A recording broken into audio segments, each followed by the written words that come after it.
Buenas tardes, colegiados y todos los que nos están viendo en este espacio que lo transmitimos desde el CIDE. El CIDE es el Centro de Innovación y Desarrollo Empresarial del Colegio de Ciencias Económicas de Costa Rica. Día de Expertos, que es este espacio, lo transmitimos todos los martes a partir de esta hora, a partir de las 6, y manejamos mensualmente un eje temático. Ese eje temático, como fue la ocasión anterior, el mes pasado que estuvimos hablando de inteligencia artificial, ChatGPT, es para brindarles herramientas, consejos prácticos, nuevos elementos que le permitan a usted, si está formulando un negocio o está en otras etapas de esa formulación y ya está avanzando, o simplemente usted tiene una empresa y desea conocer, adquirir nuevos conocimientos, este espacio de expertos es para usted. Durante este mes, el eje temático que vamos a manejar a través de los expertos que nos acompañan, por cierto, nos van a acompañar desde España, el tema principal es la organización ágil del siglo XXI.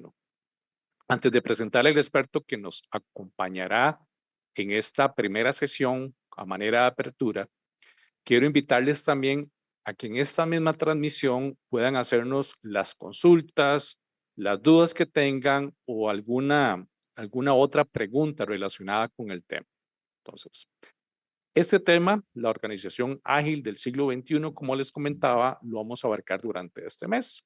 Y hoy iniciamos con el subtema sobre nuevos liderazgos transformadores. Y para eso tengo el gusto de presentarles a nuestro invitado, a nuestro experto, que nos acompaña en esta primera sesión.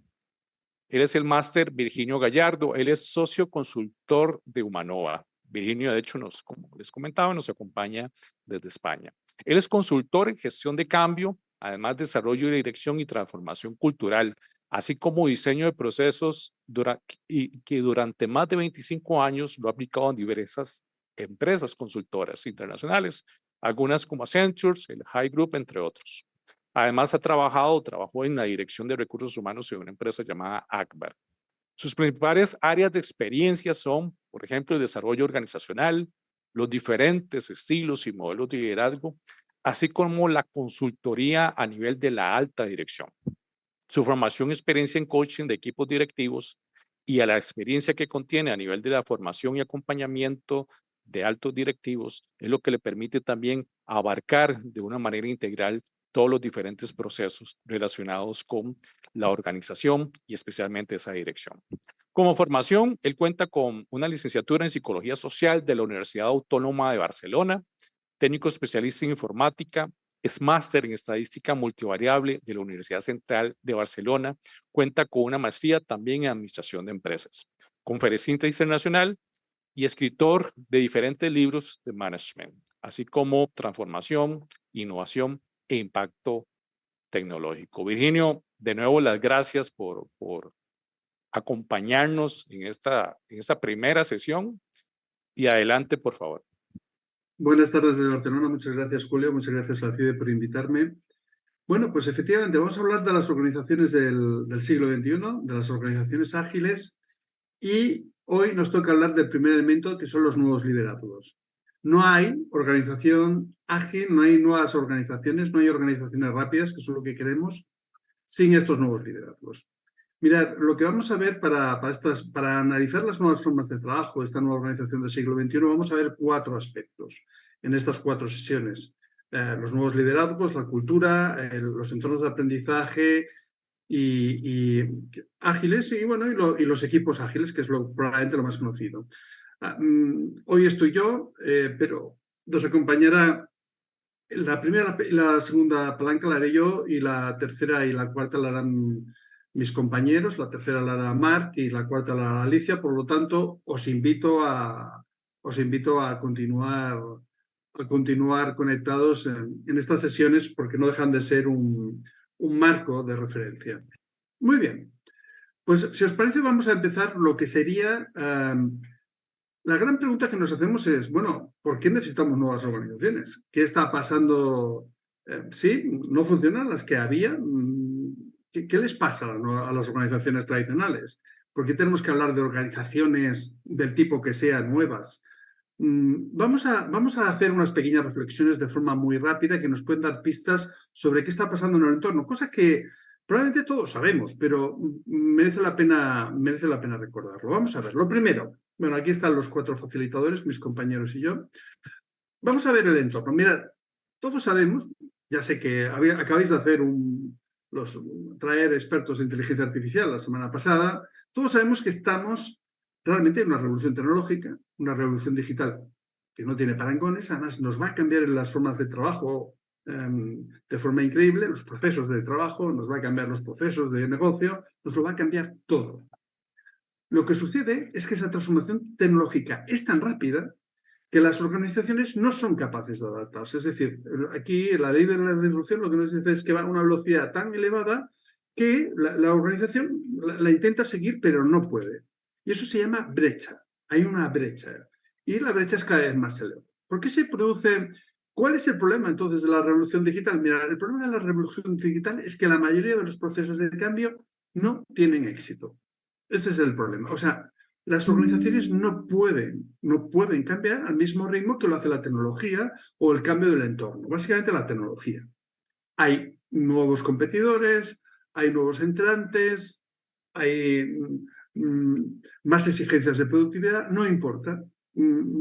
Cuando intentas introducir los nuevos procesos básicamente tecnológicos, pero de cualquier tipo, las nuevas formas de trabajo, hay 2/3 de fracaso. ¿Vale? Esta es la gran ley que se llama la ley de la gestión del cambio, que yo ya de verdad la escuchaba hace 25 años, pero siempre se va repitiendo. ¿Y cuál es el problema? ¿Por qué hay problemas para que esto se produzca así? Mira, el principal problema es un problema de habilidades. ¿Qué es esto de las habilidades? Pues que nuestras habilidades no evolucionan al ritmo que lo hace la tecnología. Es decir, las habilidades no solo son organizativas, obviamente son de personas. Y lo que nos sucede es que el principal problema, según la Organización Mundial del Trabajo, según el World Economic Forum, el principal gran problema que tienen las empresas es que sus profesionales, y ahí incluimos no solo a los profesionales normales, no, incluimos a los directivos, que son probablemente los que más deberían estar, digamos, alineados con la tecnología, también a los mandos. Vamos, estamos hablando de todos los profesionales y no importa el tamaño de la empresa. Esto afecta desde autónomos hasta multinacionales. Por tanto, este es el gran problema. Tenemos un problema de habilidades. Un problema de habilidades que tenemos que resolver. Porque las organizaciones no pueden ir más rápido que las habilidades de las personas, ya sean directivos, ya sean mandos, ya sean técnicos. ¿Vale? Este es el gran problema. Aquí, por cierto, en Europa estamos en el Año Europeo de las Habilidades. Hace una semana, la von der Leyen, que es nuestra especie de presidenta de la Comunidad Económica Europea, inauguró el Año de las Habilidades. ¿Por qué? Por la misma razón. El principal problema competitivo que tiene Europa son sus habilidades, especialmente las tecnológicas, no únicamente, pero especialmente las tecnológicas. Mirad, hay más cosas que están cambiando. Está cambiando también la fuerza laboral, al menos lo está cambiando en prácticamente todo el mundo. ¿Vale? Os voy a dar datos que pueden servir para Costa Rica, pueden servir para Europa. Veréis que algunos de ellos están en inglés. Por ejemplo, estuvo hecho en varios países, ¿vale? Es McKinsey. Estas estadísticas que os voy a mostrar existen desde hace 25 o 30 años. Entonces, hace 25 años ya me enseñaban, dice, ¿qué es lo que más le importa a un trabajador? Pues estaba en el 70% el salario y luego 25 o 30 puntos más abajo, pues estaban otras cosas que iba cambiando, pero básicamente era la formación, la seguridad, por ejemplo, y cosas así, ¿vale? Pero a 30 puntos o 40. Por primera vez el salario no es lo principal. No me minusvaloréis el salario, por favor. El salario es importantísimo y todo el mundo trabaja para conseguir un salario, pero no es lo principal. La gente se cambia por otras cosas que no son salario, ¿sí? El salario está en segundo lugar por primera vez, ¿vale? Y hay cosas. ¿Qué es lo que más se valora ahora? Por ejemplo, el desarrollo. Los trabajadores se están dando cuenta de que hay un problema de desarrollo. Por tanto, cuidado. No es un tema que únicamente las empresas se den en cuenta. Sobre todo los nuevos trabajadores, los más jóvenes, valoran mucho el desarrollo, se cambian por desarrollo. Si no desarrollo, me cambio porque voy a ser inempleable. Una cosa es lo que haga mi organización, pero yo no voy a ser inempleable. Por tanto, fijaos cómo están cambiando las prioridades. Y luego hay otros temas motivacionales, ¿sí? Por ejemplo, la conversación siempre va a estar, y a mí hasta me extraña que sea un 36%, pero es igual, siempre va a estar, está en segundo lugar, pero fijaos, los líderes, el liderazgo y líderes poco inspiradores, o vamos a decirlo, una mala calidad de liderazgo, hace que la gente se vaya. O, por ejemplo, cosas como el sentido y, bueno, y otros tipos de temas como expectativas y tal. Es decir, vamos a modos de trabajo totalmente diferentes. Fijaos, el cambio necesita dos cosas: motivación y habilidades. Las habilidades, hemos dicho que hay brecha y vemos que la motivación está cambiando fundamentalmente y terriblemente. Por tanto, las dos claves. El talento es lo que mueve las organizaciones. La transformación digital no es una transformación que se hace en el vacío. La transformación digital son personas que se transforman, ¿vale? Básicamente. Sí, pueden ser directivos, pueden ser mandos, pueden ser profesionales. Hay más profesionales que directivos, pero todos son igualmente importantes. Y los dos necesitan las dos cosas. Necesitan mucha motivación, estar comprometidos con lo que hacen y habilidades. Obviamente que tiene que haber buenos sistemas de gestión. Esas son las dos básicas para impulsar el cambio. Entonces, ¿qué nos sucede? Pues fijaos, tenemos problemas con las habilidades y tenemos problemas con esto. Es algo que sobre todo ha pasado en Estados Unidos, empieza a pasar en la Comunidad Económica Europea, algo en España, en Reino Unido, en Latinoamérica no pasa tanto, pero sí que hay otro fenómeno que es el cambio. Es decir, es mucho más probable que ahora las personas se vayan. Se llama Great Resignation. En Estados Unidos, en Inglaterra y en otros países europeos es que muchas veces la gente se va de sus trabajos de una forma mucho más rápida. Alguien dice que es porque hay más trabajo. Es verdad, hay una guerra de talento en algunos países, pero casi todos los diagnósticos es porque hay, digamos, el empleado se va muy rápidamente. En España y en Latinoamérica lo que sucede, porque son mercados mucho más regulados que el de Estados Unidos, incluso que el inglés o el de Australia o otros, lo que sucede, más que la gran resignación, lo que es la renuncia silenciosa. Es decir, la gente se queda y cuando hay baja motivación se queda haciendo lo mínimo. Y esto cada vez tiene más importancia en cualquier país. Es decir, no nos importa. Hay un tema motivacional muy serio. Por ejemplo, os muestro otra vez esto de Gallup. Estoy mostrando la de Gallup, pero vamos, podríamos mostrar otras, ¿vale? La de Gallup tiene interés porque lo hace en todos los países del mundo y lo hace por áreas geográficas, ¿vale? No hay ninguna área geográfica en el mundo donde esto no sucede. Yo no sé si en China pasará o quizá en otro país, pero lo que es Europa, Latam y no sé si hacen cosas para Centroamérica, pero es un fenómeno general y mundial. La motivación está más baja que nunca, ¿sí? Está más baja que nunca. Hay un problema, vamos a decirlo así, se habla de estrés elevadísimo en todo el mundo, se habla de distancia emocional, se habla de que el problema en parte son los líderes, ¿sí? Esto es lo que dice Gallup y eso es State of Global Workplace, ¿sí? Y no, de verdad, no vi grandes diferencias entre la TAM, Centroamérica, las grandes regiones, los grandes países. Es un fenómeno mundial. Por tanto, la motivación, fijaos que está cambiando. Los liderazgos son mucho más exigentes y nosotros, recordad, la transformación digital provoca estrés, provoca cambio. Necesitamos gente que esté no solamente con más habilidades, sino que esté más alineada con la empresa. Y lo que está sucediendo de una forma muy importante es que la gente cada vez los profesionales están cada vez menos motivados, incluso los directivos que están sobreestresados. Por tanto, tenemos un problema también de ¿qué? De salud. Por ejemplo, aquí en España, incluso hasta en el sector público, hay problemas de salud. Pero fijaos, esto lo pongo porque es que me extrañó. Hasta el sector público tiene a veces colectivos hasta un 45 o un 50% de ansiolíticos. Es decir, el estrés es una enfermedad mundial en todas partes del mundo. Es verdad que iba subiendo antes del COVID, iba subiendo, pero con el COVID se disparó. Y no sabemos qué es debido al COVID, qué es debido a cambios, no lo sabemos. Lo cierto es que hay menos bienestar, hay más ansiedad y todo esto no favorece el cambio. A todo esto nos ha vendido una moda que es verdad que la TAM impacta menos, en España también, pero va a llegar, que es todo el tema del teletrabajo. El teletrabajo ha transformado radicalmente las formas y permite, fijaos, lo que permite sobre todo es más productividad. Incluso en la TAM o en España, donde el teletrabajo está más bajo, se ha incrementado la productividad muchísimo. Las reuniones, cómo se hacen, cómo utilizamos las redes internas, todo esto ha cambiado las formas de trabajo. Virginio, perdón Sí, que te interrumpa, y eso que estás hablando y lo que estás mostrando deriva ciertos mitos de que uno, pues, si yo escucho afuera de que el teletrabajo, que no, tal vez la persona no responde de la misma manera, que no hay productividad y realmente es todo lo contrario, ¿correcto? A ver, lo que sucede es que, ahora lo explicaré.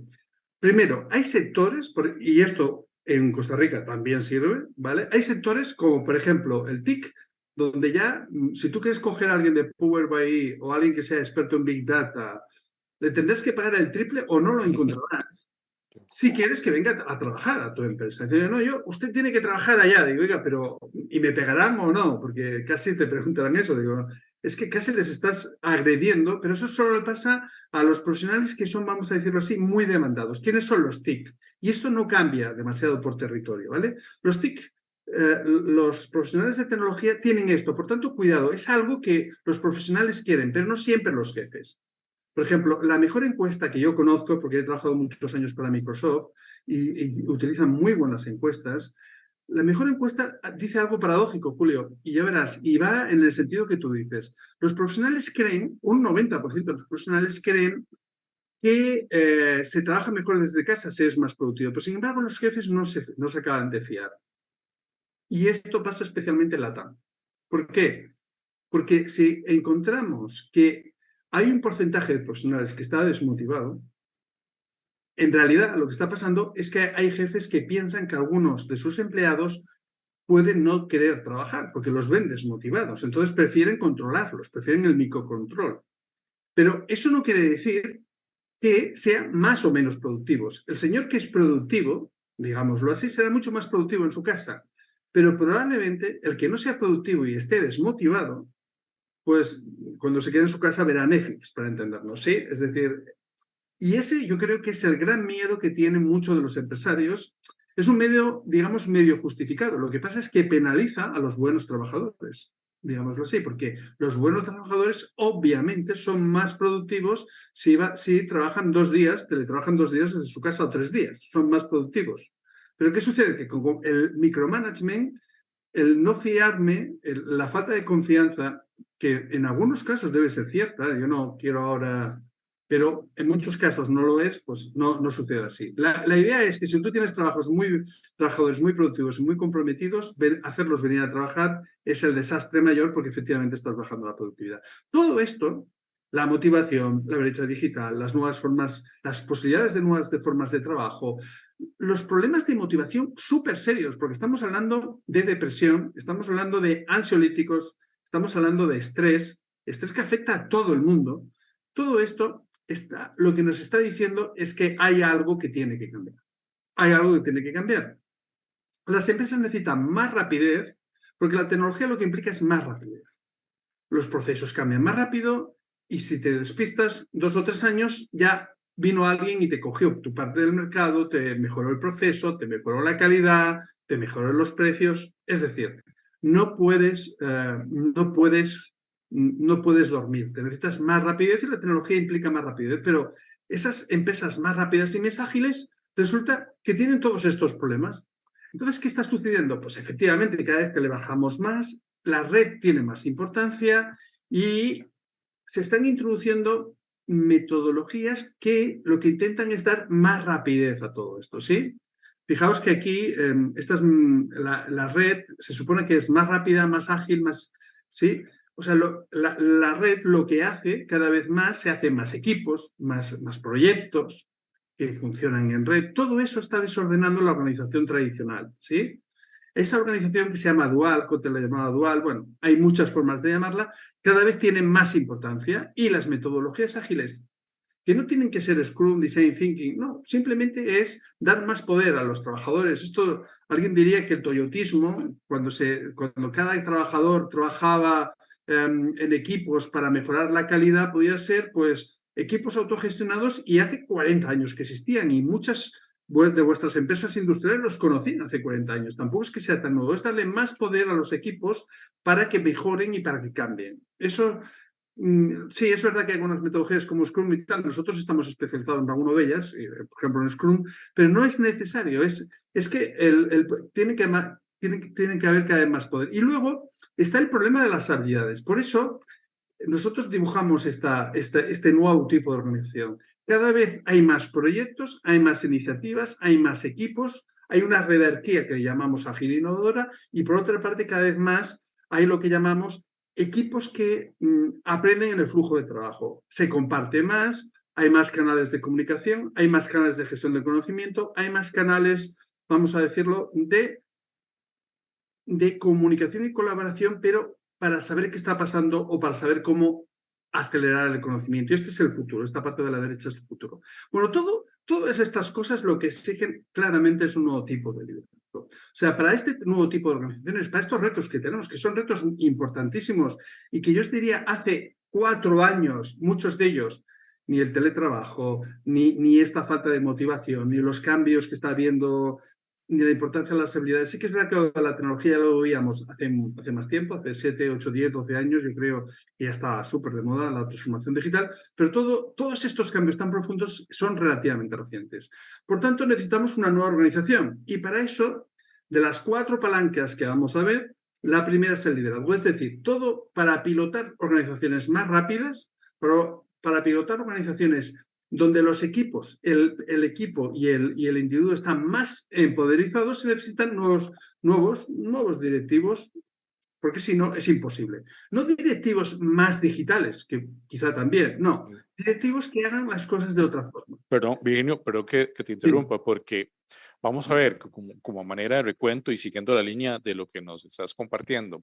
Yo lo veo desde este punto de vista, digamos, venimos desde un modelo muy de la época más industrial, ¿verdad? Estamos Sí. hablando después de la Segunda Guerra Mundial, eh, las teorías tradicionales desde el punto de vista de administración, que tenían que ver con procesos masivos, productivos y demás.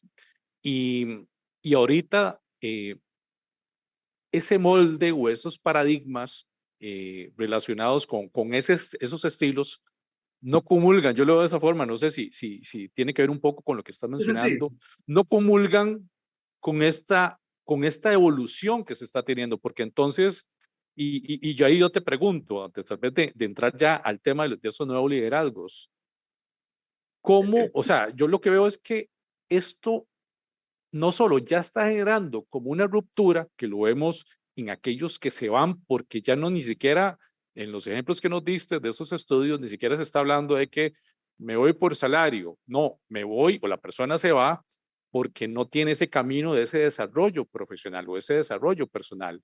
Y aquí entonces es donde yo te pregunto, eh, ¿hasta qué momento va, digamos, va a irrumpir o va a haber como ese cambio? Porque un sistema tradicionalista jerárquico que no opera en red no comulga con las demandas de las organizaciones de los nuevos tiempos y de lo que lo que nos van a mostrar. ¿Cómo, cómo lo es, digamos? ¿Cómo es esa ruptura, verdad? mira, la principal prioridad antes del COVID era el liderazgo. La principal prioridad después del post-COVID es el liderazgo. No hay ninguna encuesta que diga cuál es la principal prioridad desde el punto de vista de talento de su empresa. Es muy difícil encontrar una encuesta que no te lo ponga primero, segundo, tercero, segundo, primero. A Exacto. veces tiene el bienestar. Bienestar porque tienes a la mitad de los líderes y a la mitad de la gente con ansiedad. Pero de pronto se pone otra, pero básicamente suele ser la primera prioridad en casi todas las organizaciones.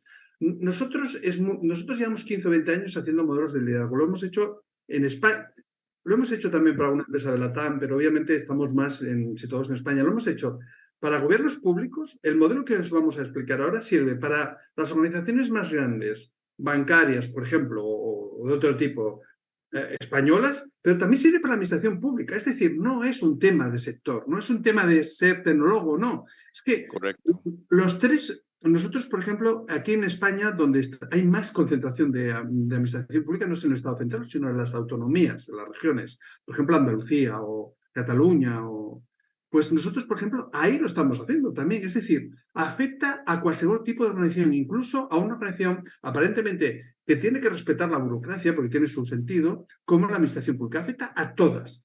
No afecta a los tecnólogos. Esto no es una cosa de tecnología, no es una cosa de tecnólogos, de las TIC, no, no. Afecta a la industrial, por supuesto. Afecta a la bancaria, por supuesto. Afecta a todas. A la de consumo, a todas. Y suele ser la primera prioridad. La primera prioridad. Por tanto, la primera prioridad es cambiar el liderazgo. Entonces, la pregunta que nos hacemos es, bueno, ¿qué hay que cambiar? Os voy a dar voy a intentar dar 10 claves muy rápidas, 10 comportamientos que nosotros, en el último año solo hemos hecho 3 encuestas de liderazgo que como mínimo iban a 600 o 700 directivos, 700 profesionales. O sea, creo que tenemos y llevamos cada año haciendo esto y lo cierto es que no cambian demasiado las cosas. Pero sí que si vemos los últimos 15 años, vemos que cada vez hay tendencias que se van cambiando y tendencias que no. Mirad, os voy a explicar ese decálogo rápidamente. Lo primero que tenéis que saber es que el liderazgo en realidad es como o sea, el liderazgo, se lleva hablando de liderazgo hace 50 años y hay cosas que no van cambiando, no cambian. Por ejemplo, la importancia de los resultados no cambia. Motivador de logro es resultados presentes, ¿sí? Eso hace 50 años, cuando Ujú. yo empecé, tú preguntabas, ¿qué es un líder que consigue resultados? ¿Cómo se sabe que eres un líder? Porque has conseguido resultados. ¿Es posible ser líder sin resultados? No, no es posible. Todo era resultados. Yo recuerdo hace 25 o 30 años, cuando hablábamos de liderazgo, era esto. Era conseguir resultados a través de las personas, ¿vale? Es resultados presente. Esto siempre ha sido, pero aunque siempre ha sido importante tener a alguien que busque resultados, motivador de logro, le llamábamos, buscador de resultados. El tema es que no se consiguen los resultados igual que antes. No se consiguen los resultados igual que antes. Ahora hay nuevas tendencias en conseguir resultados. Por ejemplo, 2 temas, que son las 2 primeras cosas que me gustaría que vieras. Primero, es importante objetivos colectivos a corto plazo y colectivos. Es decir, que sean los propios equipos los que determinen parte de los objetivos. Obviamente tiene que existir una estrategia, esa estrategia tiene que bajar, pero son los propios. Hay una autogestión incluso hasta de los objetivos, algunos bien dados, pero otros no. Y tienen que ser individuales y colectivos. Y tienen que ser, sí, anuales, si quieres hasta trianuales, no importa, pero al final tienes que verlos casi cada 3 meses, que son los OKR, y nosotros trabajamos casi con algunos que trabajan con objetivos mensuales. Obviamente que los que mandan más son los trimestrales. Pero fijaos, aquí de poner objetivos anuales se ha acabado, hay demasiada incertidumbre, todo es muy ágil. Por tanto, tienes objetivos colectivos, individuales, pero sobre todo a muy corto plazo.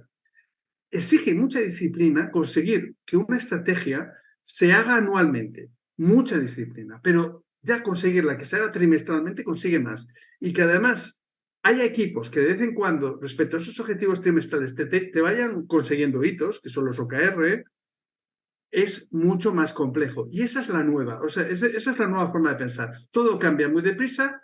Sí, tenemos objetivos anuales, obviamente tenemos una estrategia a X años, pero por favor, el trimestre que viene necesitamos esto. Y esto motiva mucho más, ¿vale? Ese sería el primero, decálogo de cómo se consiguen resultados, que sería presentar resultados. La otra cosa está el empowerment. El empowerment se basa, y esto es muy importante cuando hablamos de motivación, para que haya motivación, la gente necesita cambiar, necesita reto, necesita cambio, necesita mejora. Si no, se aburre. La mayoría del estrés lo produce la ansiedad de aburrimiento. Se llama burnout. No es estrés porque tengo cosas diferentes. No, es que me aburro porque no tengo reto, porque siempre hago lo mismo, porque no aprendo. ¿Sí? Entonces, lo que se habla es de que cada persona, en función cada equipo, tiene que tener su propio flujo, es decir, siempre tiene que tener reto. Es decir, la mejora, la innovación, no es vista como un factor de exigencia. Obviamente que si te pasas, te vas a pasar a la ansiedad, que es el principal problema que tenemos. Pero la máxima ansiedad se crea por aburrimiento. Es decir, las empresas necesitan que todos sus empleados estén mejorando continuamente. Si es posible en equipo, porque además y eso se llama empoderar. Empoderar quiere decir darle, si tú quieres ir más rápido, deberían dar el poder para poder ir más rápido y tener más reto. Porque hay gente que con un poco de reto ya casi cae la ansiedad y gente que no llega. Pues esa personalización del reto, pero sobre todo que todo el mundo tenga reto, mejora, es la otra gran clave. Todo el mundo mejora, todo el mundo innova y en parte se tiene en cuenta, digamos, el flujo vamos a decirlo así, su nivel de ansiedad. O sea, no podemos forzar más, ¿sí? Y tenemos que hacerlo y eso es un reto, ¿eh? Personalizar, todo esto es un reto. Pero sobre todo, el gran reto es que todo el mundo mejore. Por tanto, fijaos, estamos hablando, las empresas necesitan cambiar, necesitan innovar. Y a la vez estamos diciendo, la gran causa de desmotivación es que la gente se aburre, burnout. Es cierto que pueden tener sobrecarga de trabajo, sí, pero eso no deja de ser, también causa burnout. Reto quiere decir que yo tengo que cambiar, mejorar. Y lo que queríamos es que las organizaciones cambiasen, con lo cual esto no está en contraposición y es motivacional. De hecho, se basa en la teoría de este señor que veis ahí, Csikszentmihalyi, imposible, es un húngaro imposible, ganó un montón de premios al mejor psicólogo del año en Estados Unidos, la teoría del flujo y todo eso, lo que dice que la gente necesita reto, necesita motivación, autonomía, un poco, obviamente tiene que coincidir un poco con su propósito, pero no os penséis, sobre todo necesita autonomía, ver que mejora, reto, bueno, esto es muy motivador. Por tanto, fijaos, necesitamos reto, mejora continua en todos y esa forma, esa es la nueva forma de conseguir resultados. Y este sería el segundo comportamiento. Mirad, os he dibujado incluso hasta un cuestionario por si os lo queréis aplicar. Clarifica objetivos a corto plazo individuales y colectivos, equipos autogestionados. Esto sería a corto plazo, esto sería los OKR, todo el tema ágil. Luego establece objetivos de acuerdo con capacidades de cada persona. Pero esos objetivos tienen que ser retadores. Recordad, si no, no es. Reto quiere decir mejora, no es vende más, es mejora. ¿Cómo cambiamos? Que eso es lo que aparentemente interesaba más a la empresa. Bueno, vamos allá al siguiente tema. Sí, os decía que tradicionalmente lo más importante había sido los resultados, pero no siempre ha sido así. Mirad, después de los resultados empezaron, yo os diría en el 2000, Blake y Mutton ya empezaron a hablar de líderes orientados a personas y líderes orientados a resultados.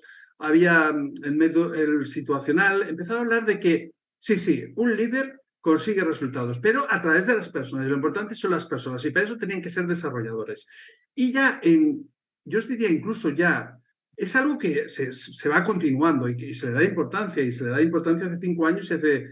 Pero ya se le empieza a dar más importancia al tema personas, a cuidar a las personas, al desarrollador, ¿vale? El desarrollador, ¿qué pasa? El desarrollador es el que prevé el envejecimiento de las habilidades, que era nuestro gran problema. El gran problema es recordar de nuestro talento es que envejece muy rápido. Hay una brecha de habilidades, era lo que decía el World Economic Forum. Aquí se habla de un 8% de pérdida de empleabilidad cada año. Pero no depende tanto de la edad como de qué hace la empresa con sus profesionales. Por eso los profesionales se van. Vale, entonces aquí lo importante, ahora lo que estamos viendo es que cada vez es más importante trabajar con mapas de habilidades, que pueden ser colectivos o individualizados, pero mapas de habilidades. Es decir, las competencias, las habilidades duras, las blandas, las digitales especialmente, pero también las emocionales y otras blandas. Las emocionales cobran cada vez más importancia. Por tanto, duras, blandas, apostar. El líder tiene que apostar por decirle a su gente cuáles son las habilidades. Eso es muy difícil que lo haga recursos humanos. Eso tiene que recaer en el líder. El desarrollo cada vez más aquí. El desarrollo era importante hace 20 años, sí, pero no se hablaba de habilidades como ahora. Los procesos de skilling, reskilling, todo esto cobra más importancia, ¿vale? Por tanto, esto es muy importante. Más temas que son importantes y nuevos, el feedback continuo, el hacer planes de acción, esa es otra de las cosas que tiene que hacer el líder. Por tanto, el desarrollo también cobra más importancia, ya sea porque tienes mapas de habilidades que si no los... Y tienes que ayudar a la persona que los consiga con feedback y sobre todo ayudándole en el flujo de trabajo. No se trata de hacer cursos, se trata de hacer el flujo de trabajo. Esos dos comportamientos de desarrollo son básicos. Por tanto, fijaos, tenemos 2 comportamientos más. Sería el comportamiento desarrollo, mapea, es decir, yo si creo que mi jefe se ocupa de mí, me tiene que decir hacia dónde voy, me tiene que mapear, me tiene que dar un plano. Dice, oiga, tú tienes que ir hasta aquí. Ah, vale, tengo que ir. Y luego me tiene que ayudar a llegar hasta ahí. Pues la tercera ítem, el tercer punto es, me da un plano, mapa, y después me ayuda a llegar. Ese es el desarrollo. Desarrollo existía hace 15 años, se habla de las cuestiones de desempeño, todo eso está cambiando, ¿vale? Ahora se hace de forma colectiva, los compañeros pueden participar, se hace de forma diferente, pero el desarrollo sigue siendo relevante, esa segunda conducta. Fijaos que estamos hablando de la importancia de las personas dentro de eso. Pero fijaos, se decía que estas dos cosas, esto fue en el 2001, cuando yo llegué, se decía que tanto motivador de logro como desarrollador o fijarse en resultados y personas era de gerentes. Y yo pensaba, hombre, ¿de gerentes? Pues esto es muy importante. No, era de gerentes. Hubo señores que en el 2001, 2003 sacaron un modelo y decían, mira, una persona que se ocupa de los resultados y de las personas para sacar mejores resultados, eso es un gerente, eso no es un líder.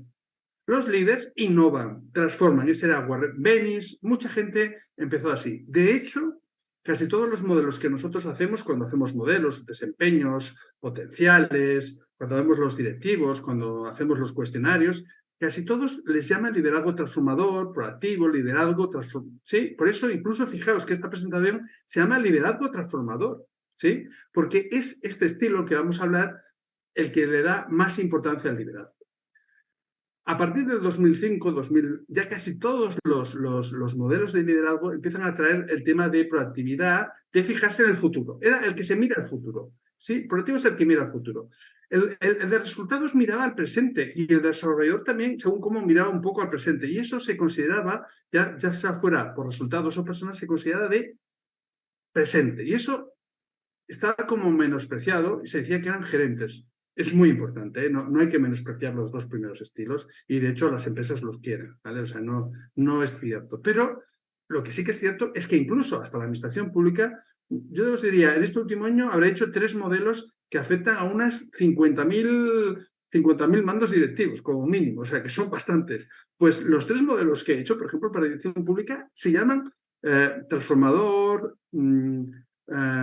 pues si no es transformador será algo parecido, ¿no? Pues ahora no me acuerdo cómo se llaman, pero liderazgo transformador, 2 se llama liderazgo transformador y el otro era algo así como liderazgo, no sé, muy parecido, ¿sí? O sea, al final los modelos llevan hasta ese nombre, ¿vale? Y como nos ha pasado en esta... Pero, por tanto, hay que innovar. Aquí, por ejemplo, lo que estamos viendo que los comportamientos que tienen más importancia es evitar ese 2/3 de fracasos que se produce por una cosa que se llama resistencia, ¿sí? Y para evitar ese 2/3 se está viendo que lo importante son los equipos. El equipo es la forma de romper la resistencia. Por tanto, para romper, digamos, la forma, si hay una idea que tiene que conseguir unos hitos, lo que mata la resistencia, el fracaso lo provoca este monstruo que no se ve, que hemos dibujado ahí, que es la resistencia, ¿vale? Los 2/3 de proyectos fracasan. Por tanto, trabajar con equipos ágiles o equipos autogestionados o equipos sin autogestionados, que tengan, da igual, con equipos. Mejor, ahora se habla más de ágiles y todo esto, pero equipos que ellos crean que pueden, que tienen cierta autonomía, equipos que tienen unas reglas, equipos que saben qué tienen que conseguir, una claridad, o equipos que se respetan, que hay confianza. Bueno, pues todos esos equipos, llamarles como queráis, es la base del nuevo cambio. Por tanto, si cada vez más se trabaja para esto, ¿sí? Y entonces los nuevos modelos lo que incorporan son más equipos, ¿vale? Este sería el siguiente comportamiento.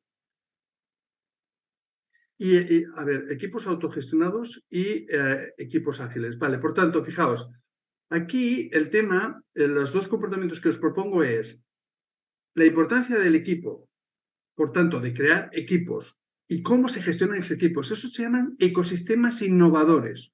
Llamadlo como queráis. Ecosistemas innovadores, equipos ágiles, equipos autogestionados, Agile, Scrum, Run, lo que queráis. Da igual.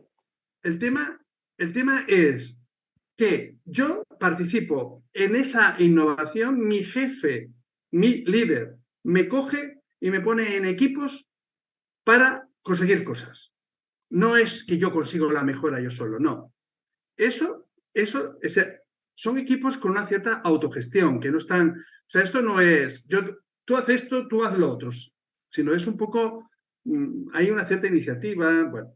Pues esos equipos que hacen mejora y cambio sería el quinto comportamiento y el sexto sería que tienen objetivos a corto plazo. No son superproyectos de 2 años que existen, por supuesto, sino que se parcializan con objetivos que tienen esa metodología, esa filosofía ya el que os hablaba. ¿Vale? Pues fijaos, después ha salido otro que os va a confundir un poco, que es más nuevo, que que también es de futuro, lo hemos puesto en futuro personas, porque esto, como veis, tiene 4 cuadrantes. El presente resultados era motivador de logro, el que está orientado a los resultados, presente personas era el que estaba más en el desarrollo, el resultados futuro es el transformador, el proactivo, el que se fija en el futuro, y estos son los que construyen el futuro.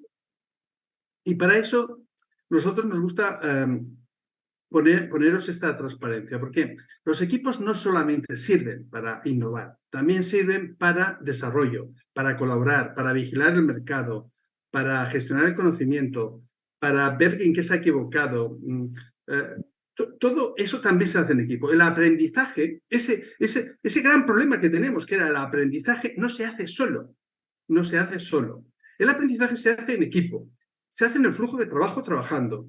Y hay que buscar coordenadas ecosistemas, igual que se crean ecosistemas de aprendizaje, se crean ecosistemas de innovación. Son ecosistemas igual. Por tanto, y eso es lo más nuevo y lo que más tengo un libro que sale dentro de 2 meses, hablo de esto. ¿Por qué? Porque es lo más nuevo, es lo que nos parece más relevante. Mi compañera Alicia, la que os hablará de los equipos, sacó un libro hace 3 años y medio, 4 años, que hablaba de los equipos de aprendizaje. Esto es lo más nuevo. Es decir, no se aprende... Sí, podemos hablar mucho de brecha de habilidades, no sé qué, del talento, bla, bla, que si las habilidades hay que tal, los mapeos y todo esto, pero al final, ¿cómo las consigues? En el flujo de trabajo y con equipos. Esta es la clave, ¿vale?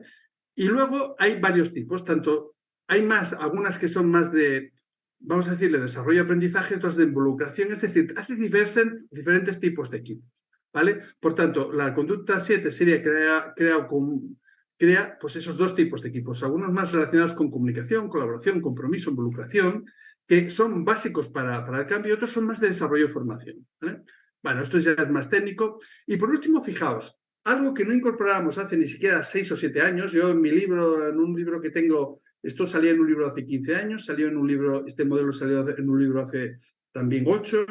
En ninguno de los dos salía el círculo es el más nuevo, ¿vale? Y este círculo es la importancia de la gestión emocional, el líder emocional. Y a todos nos sorprende, pero resulta que es lo que más aprecian los directivos, es lo que creen que más necesitan. Por lo que sea, es lo que más valoran. Y de hecho, pensar una cosa, lo que más valoran los empleados también es eso. Es decir, los empleados por encima de alguien que les dé confianza profesional, por encima de alguien que obviamente tiene que tener algo, por encima de alguien que sea serio, por encima de todo prefieren a alguien que trate con humanidad o que sepa tratar. Ese trato cobra importancia incluso por el tema profesional. O sea, tiene mucha relevancia. Incluso más que... O sea, la gente prefiere jefes mediocres, pero buenos líderes emocionales, que jefes muy buenos, malos líderes emocionales. O sea, supera o sea, prefieren jefes con mejores habilidades blandas que jefes con mejores habilidades duras. Claramente, ¿vale? Obviamente prefieren jefes con habilidades que sepan lo que dicen, obviamente, y que dirijan bien y que te den objetivos claros y que no digan tonterías, obviamente. ¿eh? Ahora no voy a menospreciar aquí lo que es ser un buen profesional, pero cuidado, prefiere el otro. Una y otra vez prefiere el otro. Por tanto, esta variable es fundamental, tener jefes más humanos. Y resulta que, para sorpresa de todos, para tener jefes más humanos, primero hay que tener jefes que se autogestionen bien ellos. Un jefe, por ejemplo, el 80% de los jefes probablemente sufren ansiedad. Un jefe con ansiedad es imposible que pueda gestionar bien a un equipo. No se puede. Hombre, sí, si tienes una autorregulación brutal, lo mismo no se te nota, pero es muy difícil, ¿vale? Primero, tienes que autogestionarte tú, tienes que tener claras tus prioridades.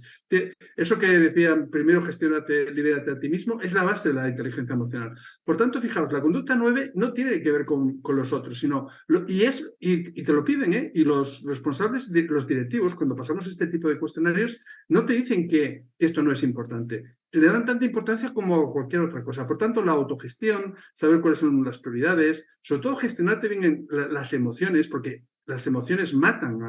Las organizaciones son muy asesinas. La ansiedad es el gran plaga, es terrible, sobre todo para muchos directivos en los últimos meses está siendo terrible después del COVID. ¿Vale? Por tanto, esto es muy importante. Pero después está gestionar bien a los equipos, claro, que es el 10º. Y estas son las 2 últimas conductas, ¿vale? Muchos de vosotros os planteáis, gracias Virginia, nos has dado un decálogo muy rápido, hablas muy rápido y tal, pero bueno, 10 conductas, ¿vale? Pero el tema es, oye, ¿cómo lo conseguimos? Porque, a ver, nosotros tenemos X jefes, ¿cómo lo hacemos? Lo primero, bueno, estas son las 2 conductas, aquí las tenéis todas por si he hecho una especie de resumen. La verdad es que estos son cuestionarios más largos, no siempre son iguales para todas las organizaciones, una organización es priorizan, pero os he dicho, después de hacer muchos análisis y de verdad estar peleado durante años con estos temas y empantanado, os he dicho las 10 que a mi juicio ahora más se pedirían, ¿vale? Las que yo considero que más se piden, esa es mi experiencia, ¿vale? Quizá hay que modificarlo por organizaciones, cada organización tiene características propias, pero yo creo que os servirá a todos.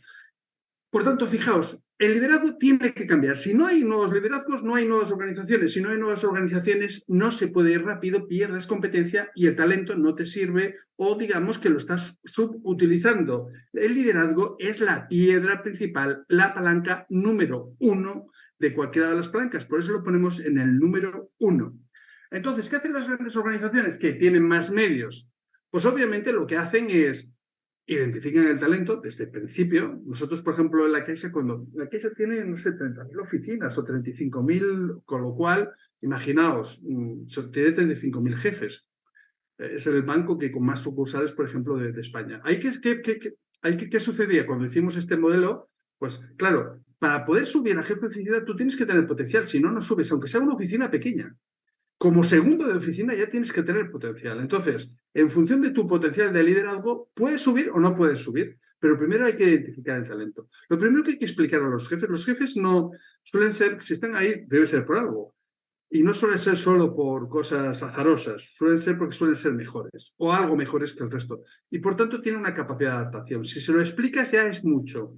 Si le explicas cuáles son las nuevas normas, qué es lo que, y lo entienden, la gente suele ser, pero tienen hábitos. Por tanto hay que ayudarle, hay que desarrollarlos.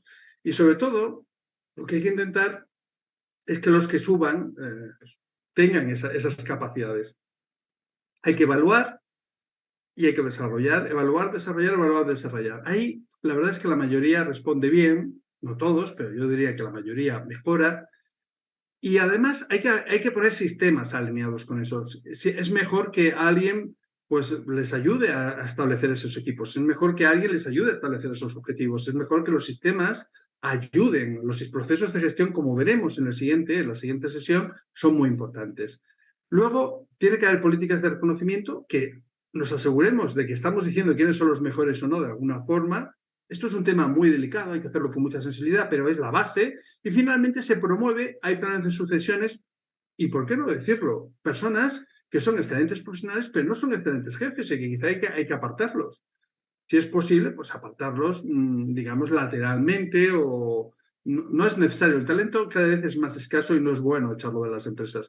Pero os aseguro que este es el principal motivo de expulsión de directivos de las organizaciones, al menos en las que yo conozco. Es decir, personas que de alguna forma no pudieron adaptarse porque la transformación digital, las nuevas formas de trabajo, los nuevos estilos le pudieron. Y es una desgracia, pero es lo que y cuidado, los jefes, os tengo que decir que es el colectivo con mayor rotación, al menos en España, que existe. Es un colectivo, no es bueno ser jefe. Muchas organizaciones se dicen no pases nunca de mando, porque entonces empiezas a estar cuestionado, digamos así. Bueno, pues esta es la forma. Desarrollarles, ayudarles, crear sistemas, identificarlos desde el principio y crear esta cultura para que a medio plazo esto se establezca. Esto no se consigue de un día para otro. Crear sistemas es muy importante y crear sistemas es la siguiente palanca que veremos el próximo día. Virginio, muchas gracias. No sé si puedes devolverte a donde estaba la parte de jerarquía, ¿verdad? De hecho, aquí tengo varias consultas. Porque, bueno, primero esto es como esto que nos brindaste hoy es no solo para invitar al cambio de paradigma, ¿verdad? Porque uno ve en organizaciones mucho micromanagement, el tema del control, el tema, digamos, de no soltar, porque entonces hay mucho que tiene que ver con la cultura. Pero lo que voy es que esto que nos planteas, básicamente, más allá del tema de agilidad, es y la transformación de lo que debe ser un verdadero liderazgo, ¿verdad? Y además de esa transformación, la relevancia que tiene el concepto de equipo y salir de aquellos, como mencionaba la parte esta de muy industrial, muy de proceso, que sí es siempre es importante, pero desde un punto de vista más co-creador, ¿verdad? Más participativo, más inclusivo. Yo aquí tengo unas consultas que nos entraron al chat del CIDE. Dice, vamos a ver, Isabel Gutiérrez. Dice ella, como consultora debo desarrollar procesos con directivos, pero ¿cómo convencerlos de la importancia del cambio? A ver, yo creo mucho en la siguiente palanca que es la cultura. Es decir, tú tienes que establecer sistemas. Un directivo está perdido. Un directivo hace lo que puede, en principio. Entonces le tienes que ayudar a crear sistemas. Primero le tienes que clarificar. El desarrollo y la formación no son tontos. Mucha gente que piensa que no sirven para nada, pero no, sí que sirven, porque primero les tienes que decir cómo quieres que se comporten y además, si es posible, se lo mides con un 180 para que sepan cómo están, ¿vale? Que eso es lo que funciona, es decir, que los de abajo les evalúen. Eso es lo que se hace, eso es básico. Entonces, ellos saben dónde están. Pero claro, el directivo hay que ayudarlo, hay que ayudarlo. Fíjate, no es nada fácil a un directivo que ha sido enseñado en una cultura, vamos a decir, tradicional, que de pronto le digas, no, tienes que ir a un equipo autogestionado. ¿Qué significa un equipo autogestionado? Pues que haya seguridad psicológica, que haya colaboración, que haya Ajá. confianza. Eso es un cambio. Y ese equipo siempre se había visto como subordinado, como alguien que acataba órdenes. Y de pronto ahora ya les estás pidiendo, no, que sean creativos. Claro, eso es un cambio. Por eso lo del emocional es tan importante. Entonces, claro, ese directivo tiene que tener sistemas, ¿sí? Tiene que tener sistemas y ayudarlo. Hay directivos que, de verdad, hay directivos que se les dice, oye, hoy A, y son A. A los directivos muchas veces se le llaman ejecutivos, y se le llaman ejecutivos porque ejecutan, ¿eh? Y no solamente ejecutan lo que se les dice, ¿eh? Y hay algunos muy buenos, que les dicen, no, hoy hay que ser generosos y colaborativos, y mañana desarrolladores, y seré desarrollador. Y quiero decir, hay directivos que, una vez clarificado y entendido, y diciéndole cómo se hace, pues lo hacen. Pero es verdad que en muchos casos hay que cambiar hábitos, y los hábitos no se cambian de la noche a la mañana. Tienen que desaprender, tienen que reaprender, es decir, es un tema complejo. Entonces, los sistemas también ayudan. Perfecto. Pero los Luego, directivos están acostumbrados a, ujú, son obedientes, son obedientes. ¿Eh? Es verdad que es difícil cambiar, el cambio personal es difícil, pero son obedientes. O sea, no suelen ser personas, y sobre todo si se lo explica, si tiene una razón, al final hay que explicarlo bien. sí, al final hay un tema también de cuál sería el impacto si no, ¿verdad? Si no se hace. Bueno, En- tiene que haber consequent management, eso es cierto. ¿Eh? Tiene que haber a medio plazo como mínimo, yo no te diría en un año, pero a veces es en un año, pero a mí me parece muy agresivo un año. Luego pregunta Alba Hidalgo, ¿cómo incentivar el cambio a todas las áreas de la organización? Bien, lo cierto es que el principal problema que tiene un jefe cuando le dices esto es que sus colaboradores también viven en otro paradigma, ¿sí? O sea, dice, bueno, claro, oye, esto es como alguien que estaba bailando, no bailaba y de pronto todo el mundo tiene que bailar, pero es que tiene que bailar todo el mundo. Aquí no solo hay un jefe de orquesta, es que tiene que bailar todo el mundo. Entonces, lo siento, a un señor que durante 20 años le has dicho que no opine, que no diga nada, que no sé cuánto, ahora Increíble. dices, no, hoy vamos a tener una lluvia de ideas porque tenemos que conseguir el objetivo tal, es muy importante. Oiga, pues esto, la verdad, no se consigue de la noche a la mañana. Y ahora todo este tipo de equipos se consigue poco a poco, pero de verdad, se consigue. Yo he visto empresas industriales, sobre todo industriales con muchos operarios, que al final, si pones los sistemas, lo entienden y tal, pues al principio no se lo creen. Hay algunos que nunca estarán entusiasmados, pero bueno, también la ventaja de las personas de nuestras empresas es que suelen ser disciplinadas. Otra cosa es que estén motivadas o se crean lo que les dices. Pero si tú les dices, oye, a partir de la semana que viene, todos los viernes a las 12 de la tarde, analizaremos no sé qué, ellos a las 12 de la tarde analizarán no sé qué. Si les pones un reto y ven que el del equipo de al lado lo consigue y tal, motivas, juegas con las emociones. Jugar con las emociones es les explicas la necesidad del cambio, les explicas el cómo, les das habilidades para que lo puedan hacer. Una mínima, también una mínima motivación. Si es posible, también, pues las personas en realidad quieren reto. Lo que sí que es cierto es que una organización que durante muchos años, vamos a decir así, ha tenido a sus empleados, digamos, con unos estilos de gestión más tradicionales, pues hombre, esto no va a suceder la noche a la mañana. Es No. correcto.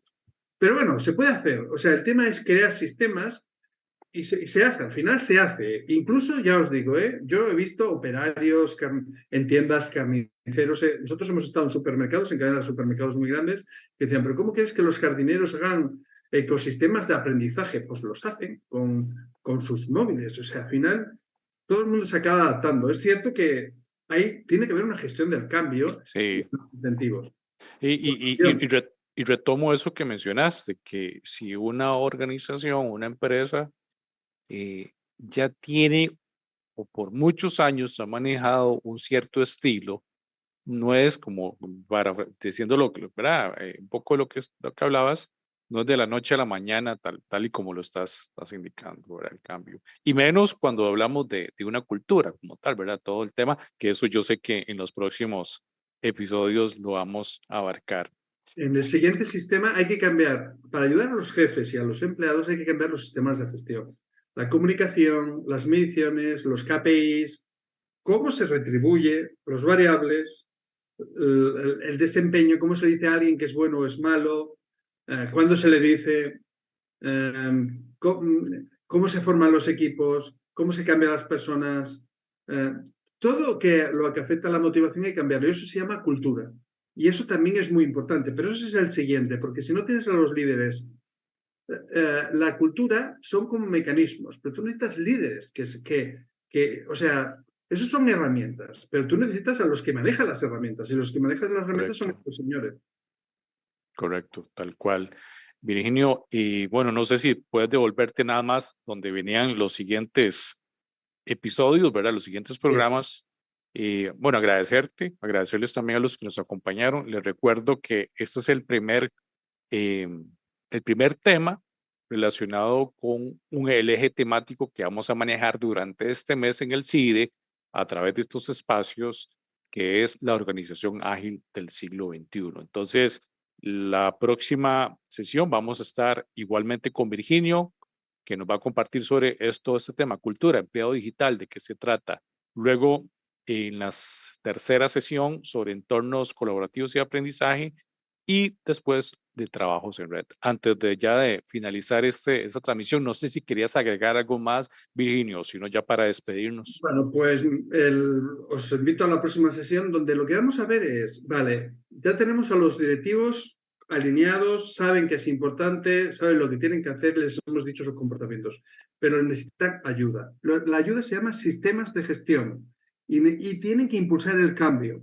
En el siguiente capítulo vamos a ver qué sistemas de gestión son los más importantes, los que más afectan al empleado, también al directivo, pero vamos a hablar del empleado y luego cómo, o sea, qué herramientas le vamos a dar a ese directivo para poder conseguir.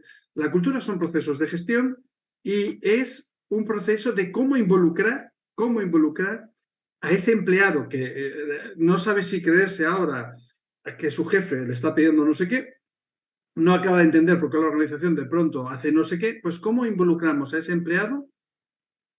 Eso es cambiar la cultura y qué características tiene esa nueva cultura. Perfecto. Este Bueno, será el próximo capítulo que nos veremos. así será. Entonces, muchas gracias a todos los que nos acompañaron. Les recuerdo que esto queda acá en el Facebook del Colegio de Ciencias Económicas. Pueden repasarlo.